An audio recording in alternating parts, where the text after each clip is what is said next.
And my company's CloudAmp. I basically do apps for Salesforce, do lead integration and Google Analytics integration. And I would like, without further ado, I'm going to introduce Scott Hemmeter, who's the CEO and founder of Arrowpointe. So I want to thank Scott for sponsoring this event. I also want to thank Geekdom, which is a new Rackspace working space, for letting us do this every time. If any developers are looking for cheap desks, some cool stuff in the other room here. So Scott's going to demo Geopointe. Turn off your cell phones. All right. Well, hello, everybody. I'm Scott Hemmeter. I am founder of the company. The company's name is Arrowpointe. The product I'll be demonstrating today is Geopointe. It's our primary application. I've been running Arrowpointe for since about 2006. Starting off as more of a consultant, running it, doing independent. Kind of worked my way up to being an ISV, which is basically means you're offering products on the AppExchange for Salesforce. Did that by myself for a couple of years, and for the past couple of years I've started to grow the team, and we're up to about 6 people now, and we offer Geopointe, which is really the premier mapping solution for Salesforce on the AppExchange. So if you're looking at the AppExchange looking for products of this nature, you'll definitely notice Geopointe kind of stand out in terms of popularity and reviews, and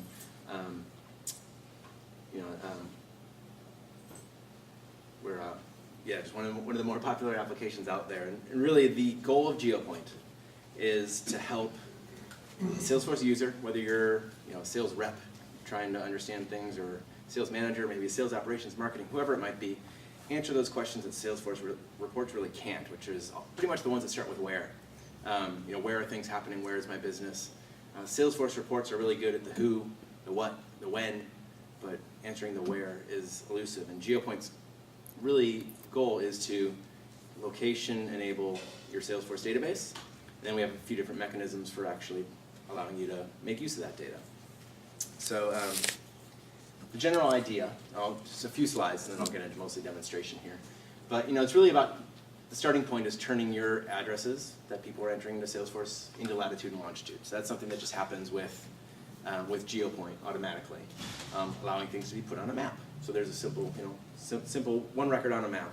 But as you enable the application and tell the application about your Salesforce environment, what you want to map, you're using accounts or contacts, those traditional sales, service, marketing, cloud objects or opportunities, leads, or your own custom objects. Maybe it's your sales order history or some other custom location information you have. Geopointe can support all of that configuration, and you basically are then able to provide mechanisms for your end users, whoever they might be, to make sense out of that information. So a good example would be, this is one I ran just before this meeting a couple hours ago, just saying, who are the Geopointe customers within a mile of here?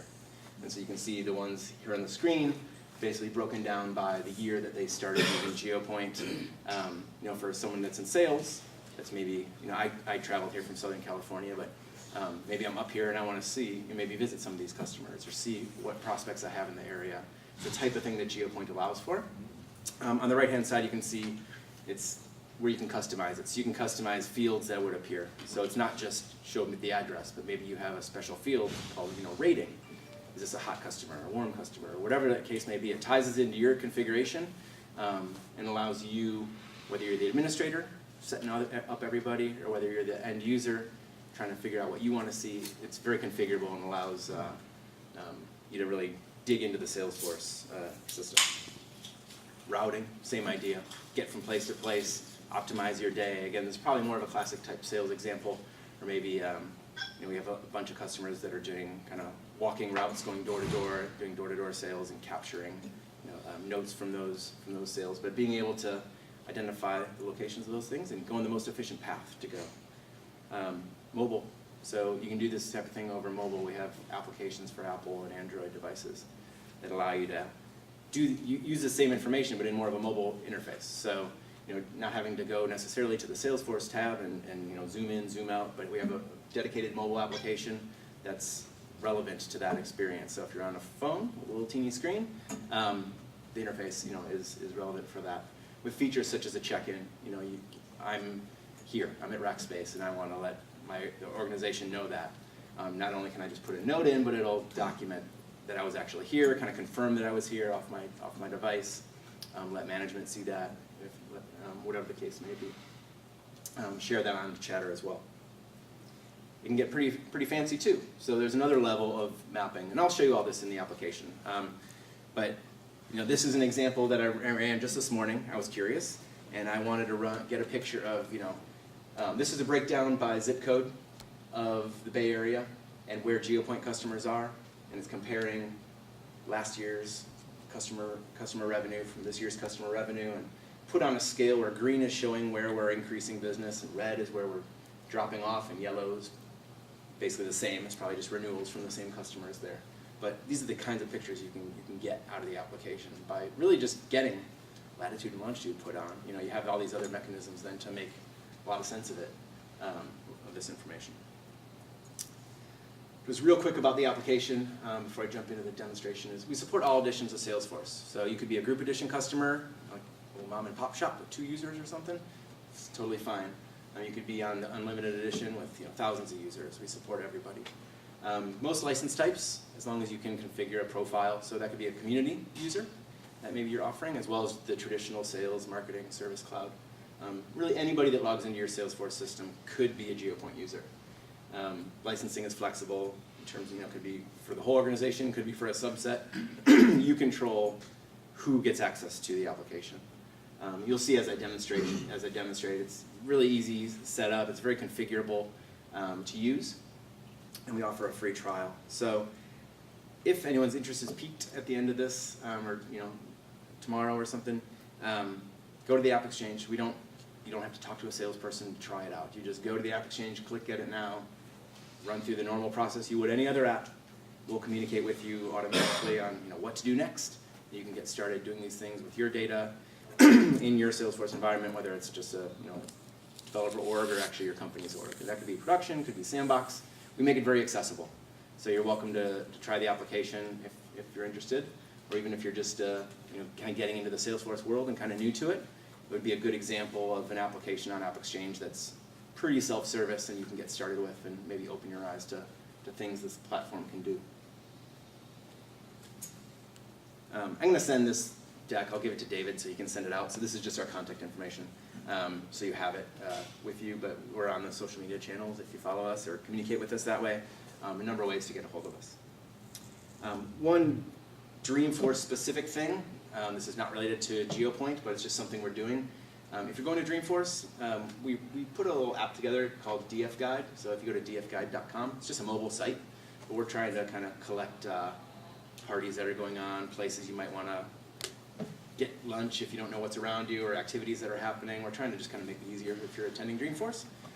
We put that little site together. It's free. It's just a public site.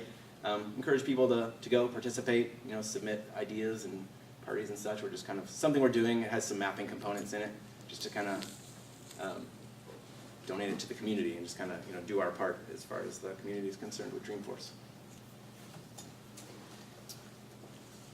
So I may have to adjust some screens here.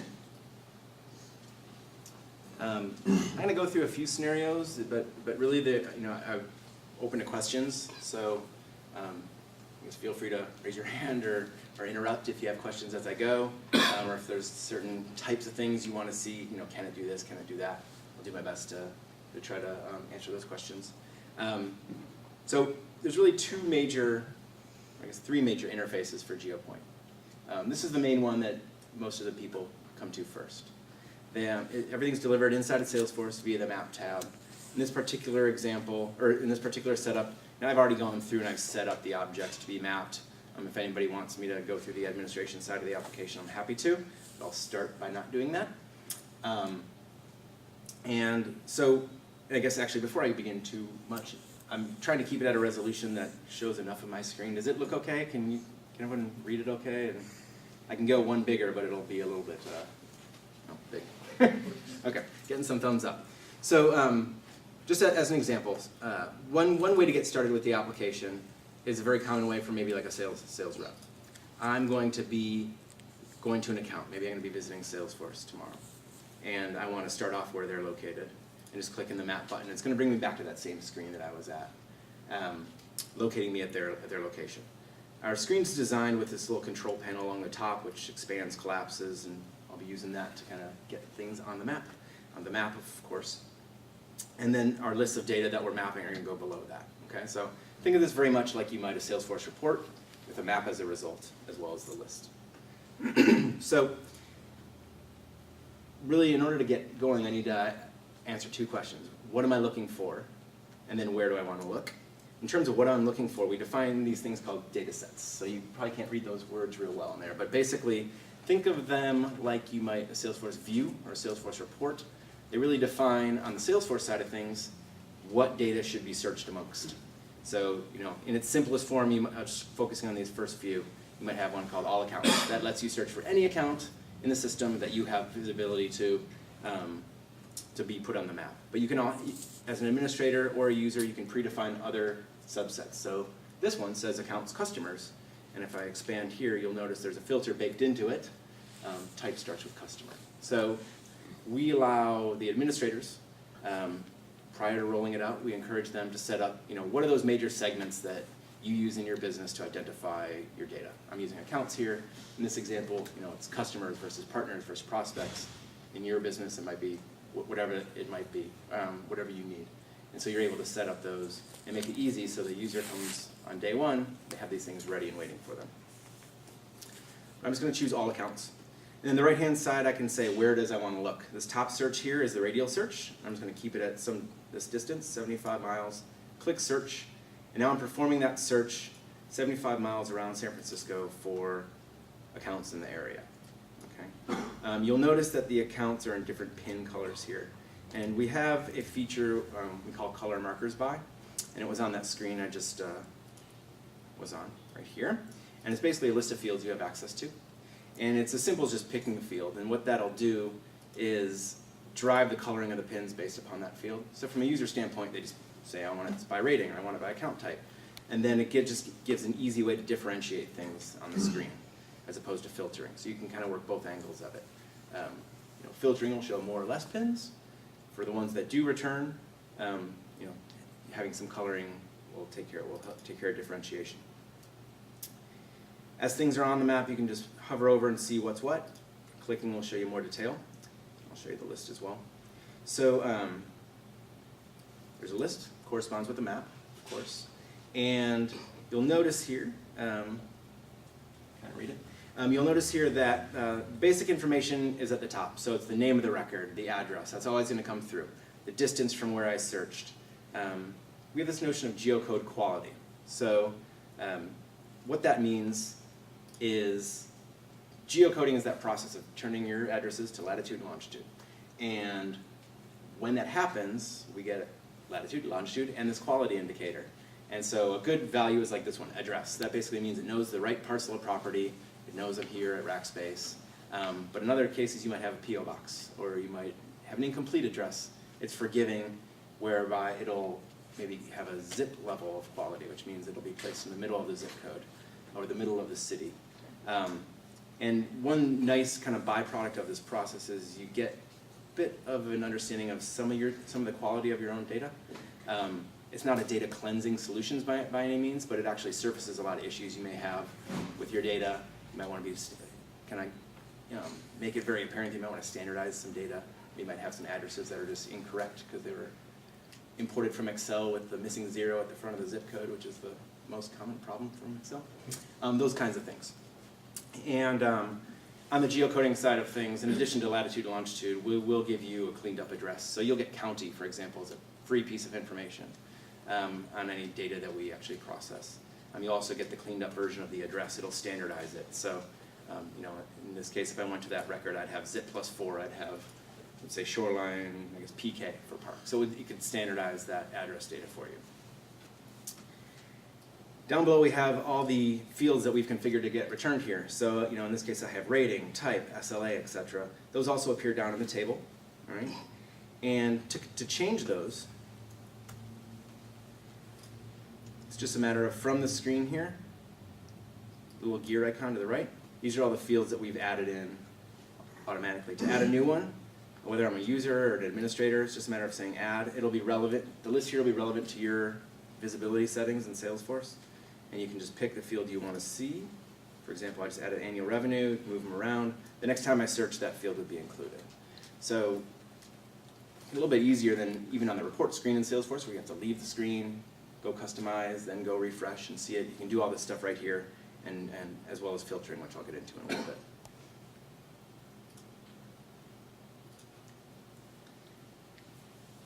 Down below, you have actions that can be performed. And so there are buttons, there are links. These are configurable, customizable. We have seeded the system with some ones that we provide. So for example, we have kind of a very specific one for Geopointe called View Related Records. It's just an easy click of a button. What it's going to do is look at how your page layout configuration is set up and give the user some insight into the related data. So I'm mapping accounts here. I can see, all the sales opportunities related to that account, the cases. If anyone's an administrator here in the room, it doesn't require any configuration to do this. You've pretty much done it already by configuring your page layout, so everything's just driven off of that. If you have custom lists, maybe you have custom orders related to an account that just appears. It's using all the metadata from Salesforce. Down below here you have links and buttons. And so we have some simple ones. I want to log a call. You can bring up a little window and get to log your call just like any other activity. You can customize your own. So, sorry about the movement. These things that you put in here, we call them actions. They can be as simple as a URL. So for example, I have one for a Twitter search. It'll just kind of merge in the account name, and I can go search Twitter for that account name. They're not necessarily too fancy, but you can craft URLs. In other cases, you could do it to other places in Salesforce, like that log a call link I just did. It's actually pulling up a little window inside the page just to a link in Salesforce. You can also tie it into your own Apex development. If we have any developers in the room or anyone that works for an organization that does that, you can actually process the data on the map in Apex code. So we have a framework allowing Apex developers to just create their code in a certain way, and the buttons can tie into that. It's just kind of a request-response sort of framework.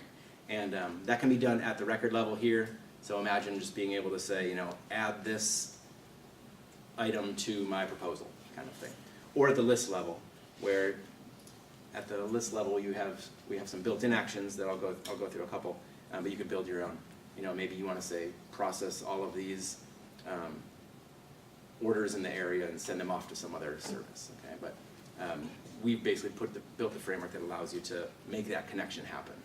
So your mapping can be really within a business process, not necessarily just the end result of somebody wanting to report against the data. One of the more common things to do at this point is routing. So in this example, I was a salesperson, or I am a salesperson. I'm in San Francisco. I want to visit some of these other accounts nearby. Every one of these little buttons here, or pins here, has an add to route button. And so that's just going to allow me to add, one by one, items to the screen, or to a route list, sorry. This tab over here on my control panel is the route list. And I've basically just been building up a list of places. So the general premise is that you're searching, you find a bunch of stuff. There's only certain things you care about. You're making your calls, you're making appointments, what have you, and you're picking and choosing the places that you want to go, right? And you can add multiple places to your list. Let's just go with those. We can also search outside the Salesforce system. So let's just say I wanted to search for a specific address. I could do that here, or a place. So we tapped into an external database of places. So for a good example being, say the Oakland Airport, why don't I include that? This taps into a database from Navtech that has a bunch of places. It's really good for airports, hotels, restaurants, etc. And you can add that in as if it's Salesforce data, and just add that into your route as well. So here I have this route here of all these places I want to go, starting at Salesforce, ending at Oakland Airport.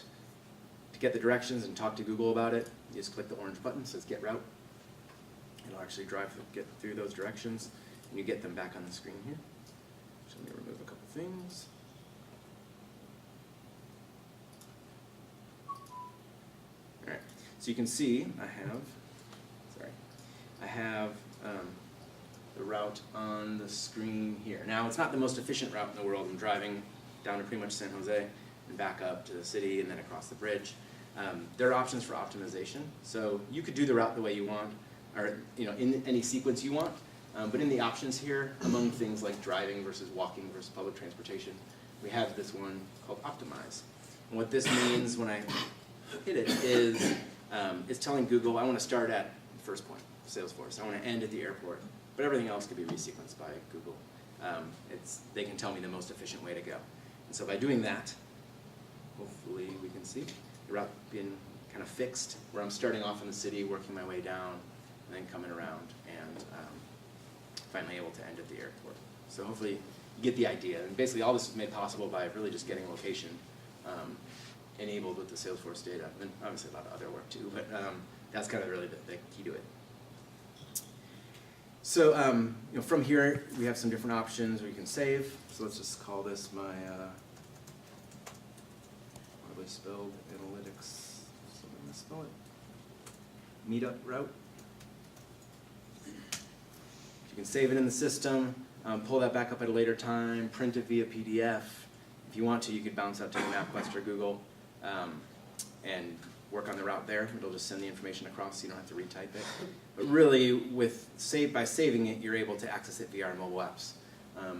I wanted to be able to show my mobile app through here, but I was having trouble getting my iPhone to connect to my computer to show it. But basically, the mobile app will let you do similar things to what I just showed you. Locate you, pull through those, we call them data sets, right? So if you have one saying, my contacts with new opportunities, or just, my contacts closing the next 30 days at opportunities. You can have those things predefined. So when it comes down to searching, you don't have to search amongst all the noise. You're just searching amongst what matters.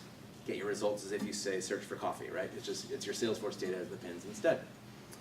You can go in, you'll be able to see all the fields you configured. They all pull through into here. Build up your routes. We integrate with the navigation apps on the device. So if you're on an iPhone, say, and you want to go to a place, it'll send you over to the Apple navigation app, or if you have Google installed, it can use that, or Waze if you have that installed. On Android, very similar process. As well as a check-in process. So a lot of our customers use this as kind of an easy means of logging activities. So Salesforce is kind of in a weird state in terms of their mobile apps these days. There's probably like 4 different things you can use to log activities. Here's a 5th. You can use our app. You have your route saved. You pull it up in our mobile app, and you say check in here. And you put a note in and check in. So that's it from a user standpoint. But what that'll do is it'll document, where they were standing, when it happened, who did it, what's connected to, all that who, what, where, when, why information about that situation. Document that in Salesforce. From a user standpoint, you can chatter it if you want to collaborate that way, if you're using chatter. On the administration side, you can have it log as activities. So a lot of our customers find that as an easy way, especially for sales reps that have trouble enough oftentimes logging activities. It's kind of an easy way. They're in this app already, managing their route. It's a good mechanism for doing that. And it just aligns with how it works in Salesforce in general. So we're not trying to reinvent anything. It just flows into where it would as if you were in a Salesforce mobile app too. And this is just, you can log in if you're using single sign-on with Salesforce, if you're a large enterprise that is signing in that way, or if you're trying this in a sandbox environment or production, mobile will work for you as well. Can I do a quick time check? It's 7:10. Do I have till 7:30? I don't want to overstay. Okay. So one of the other things I want to show is how this application might just be used for more general reporting. Okay. So the thing I did was just who's within a mile. I want to build a route, but maybe I'm more of a marketer and I want to fill up a campaign with people. So we have different ways you can do the searching. So maybe I just want to come over here to the New York, Boston area, and instead of searching a specific area, like a mileage distance around something, I don't know the mileage distance in this area, I just want to search anywhere that's on my map. And maybe I want to just look for customers. So we have a viewable area option. Same idea, still get pins as a result, but where it's searching is a little bit different. It's just searching the rectangle that's there as the map. Maybe we want to add some more data, but not lose my customer data. I'm just picking another one. Let's look at for prospects is what that says. If I turn off there's a feature to clear off the existing pins. By default, it'll refresh your map each time, but you can have it append, which is what I just did. And so you can see it's added a few as well. So then down below, I have my unique lists, one for customers, one for prospects. Each one's independently configured, can have their own fields and everything. You need a little bit more granular in terms of location. So maybe I want to look for leads. And maybe I want to add an ad hoc filter here. So I've only been working off stuff that I've saved in advance, but maybe as a user, my admin didn't create what I wanted, so I can expose the filter area and just walk through the wizard. So we try to make it as easy as possible. So obviously filtering can be a complex task, but we try to make it as easy as possible for a user to go through the process and maybe saying, I want to look for just hot rated leads. Go through the wizard, add that in.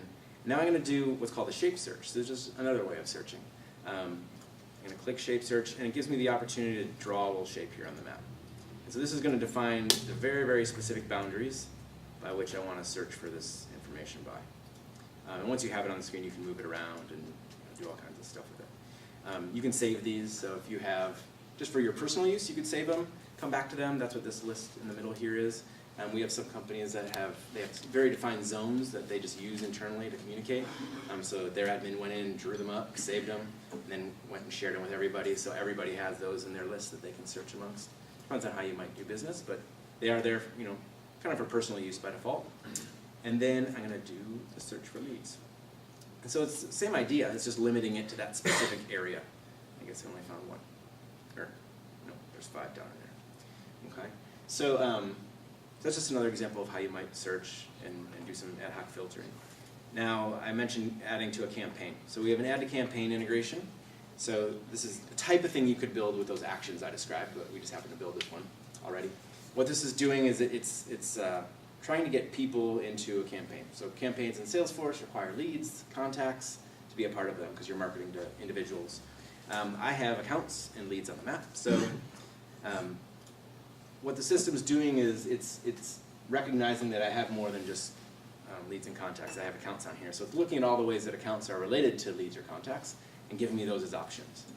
Had I had, say, opportunities on the screen, it would let me, load just the contacts from certain contact roles.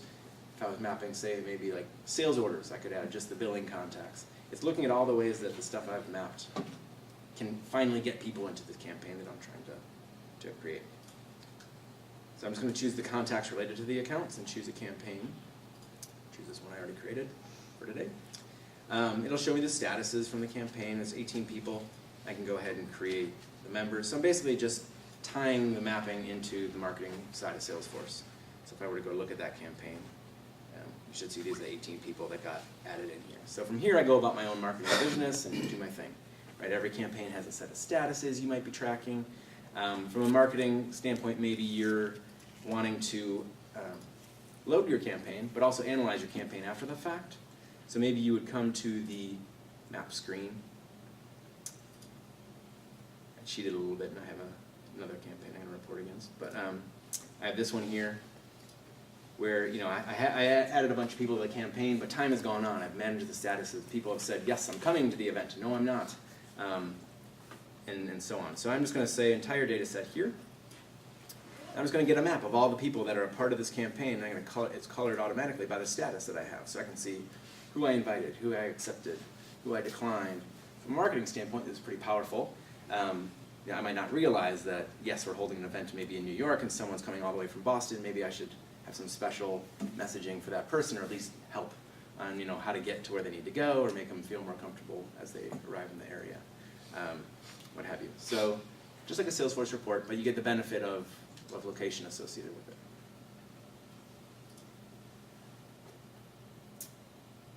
Any questions so far? More to show, but any questions? Am I speaking too quickly? How much is it? Excuse me? How much it costs? I'll get to that at the end. This Very is the affordable. end. This is the end. Oh, no. But, Yeah. I feel a lot of internet companies and nobody ever has address information in Salesforce because they never mail anything. Do you have what do you suggest for that, like populating that data?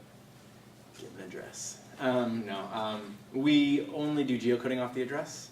So that's pretty much our answer now. We were looking into things like IP address type of it's not, I don't know if it's called geocoding, but essentially Does matching data.com with location, but that's not super precise.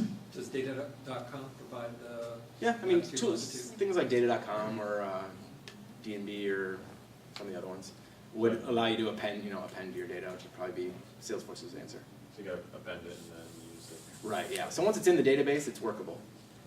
So however you get it there, we're reading straight from Salesforce. So that's an important thing. This is a native Salesforce application, which basically means you're not relying on a data center of Geopoints.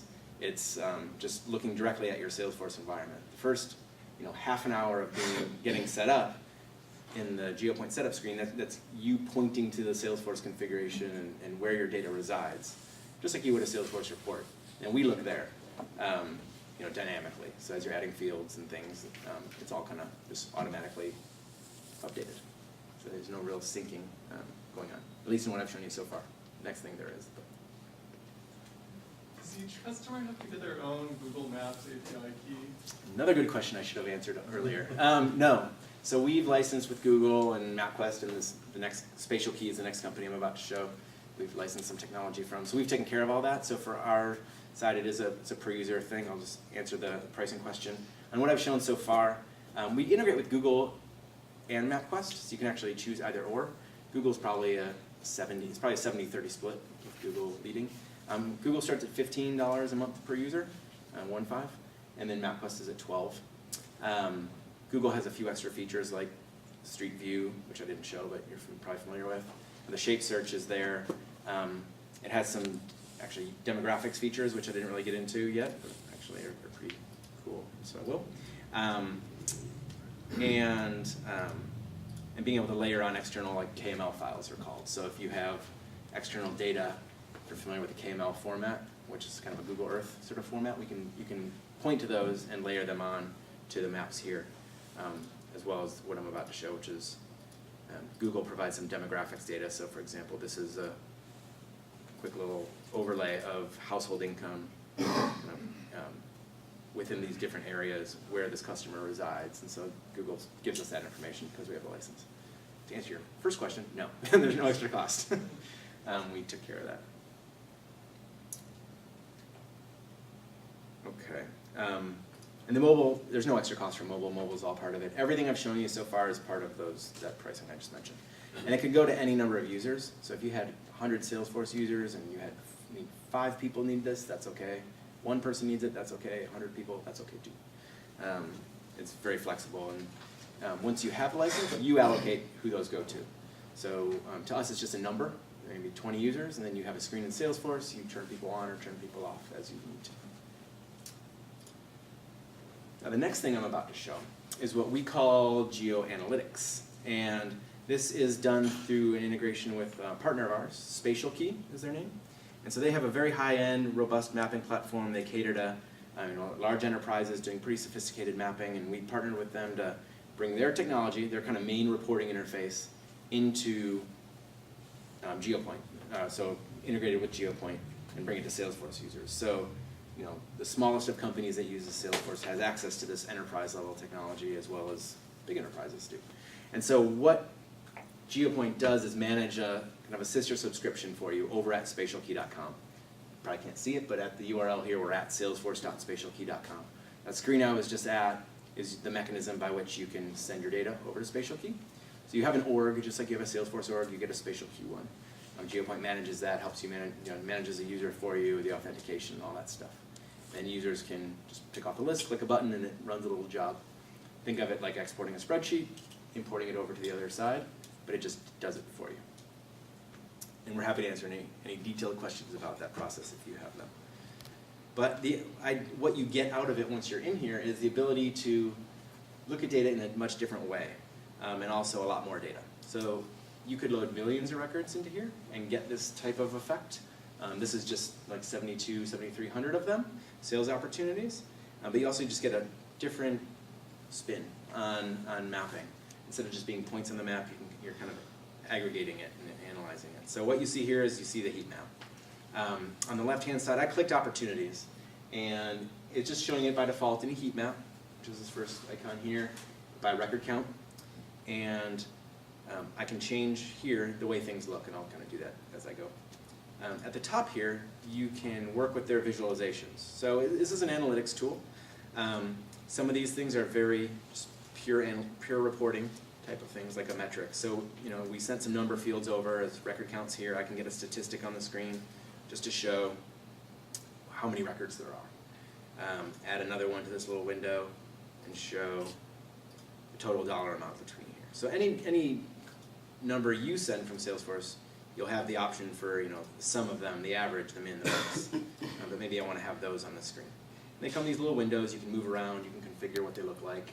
But you're also going to see everything's going to auto-recalculate as we're filtering things down.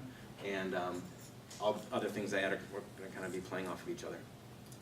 I won't go through every single one, but the most popular one is the unique value list, especially for the Salesforce world. So, there's pick list fields in Salesforce. You want to categorize things. You want to filter things. This is a great way to think of it like, at first you're just seeing like a summary report in Salesforce. I have the stage field off my opportunities, and I want to add that to the screen. So much like a summary report in Salesforce, I see it grouped by stage, have the record count. Again, I could choose another column. I'm just doing another stat column here, like the total dollar amount, and I can see the breakdown, just like in a Salesforce report, of these different values. But what's really cool is I can use it to filter as well. So maybe I only care about what's open. I'm going to tick a couple of these guys off, and you'll notice everything's kind of is. Just going to keep the grid size down here. Make it look a little bit better. Zoom in one. Everything is redrawing based upon that filter. So we're down to 1,600 opportunities. I don't know if you remember, but it was like 7,200 before, and we've used that little thing as a filter here as well. One of the other more compelling ones is the timeline. So if you're sending updates, this is opportunity history. It actually works really well for that, or maybe it's order history, revenue history, something like that. For the 1,600 records that are left, this is the breakdown by close date. And so you can get a nice visual as a timeline. You can also use this to filter. And so maybe I just want to look at 2013 data.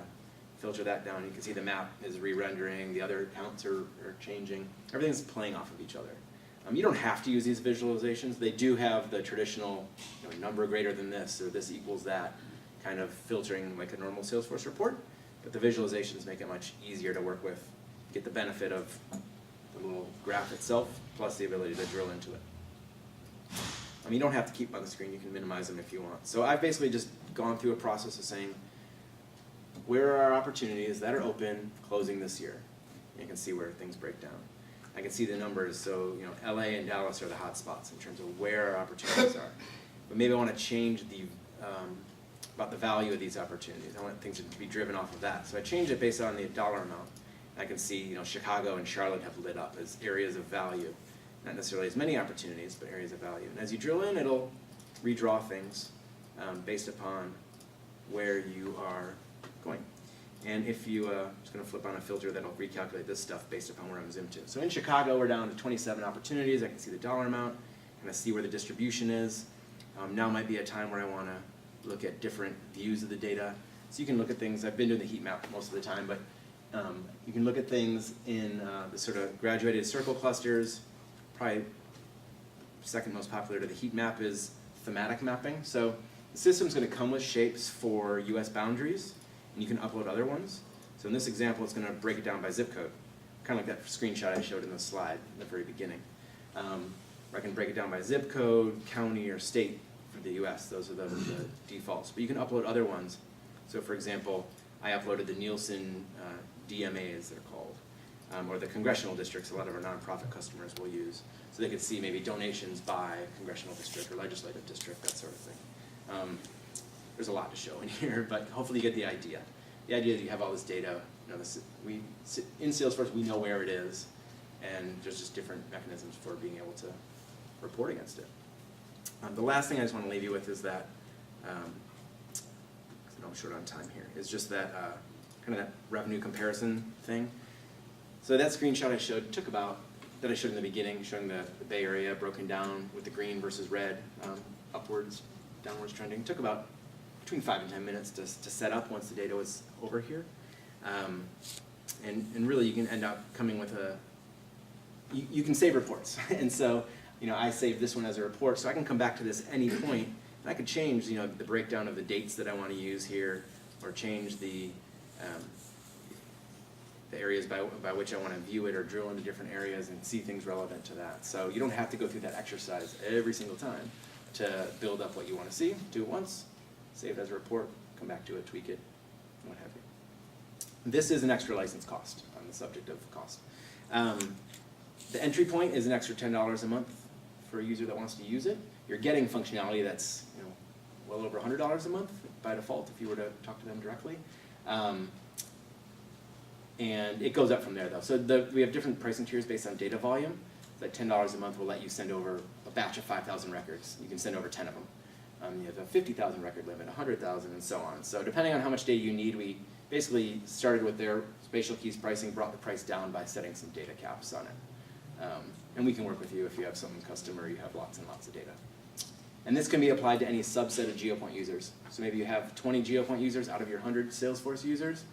3 people of those 20 need this, you can license that. So you only have to pay for what people need, you don't have to drag everybody along and buy licenses for everybody if they're not going to use it. Okay. I think my time is done. Thanks, So Scott. thank you. I guess any questions?